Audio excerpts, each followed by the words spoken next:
হামলা হতো। তো আজকে এই হ্যাঁ এবং এই জায়গায় দাঁড়িয়ে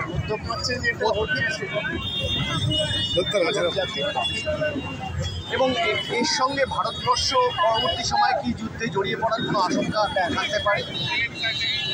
ভারতবর্ষের চেষ্টা। আরেকটা কথা যেটা জিজ্ঞাসা করবে, কি ডাক্তারদের ক্রমাগত স্ট্রাইক, এই স্ট্রাইকের ফলে কিন্তু সাধারণ মানুষের হ্যাঁ রাজ্য সরকার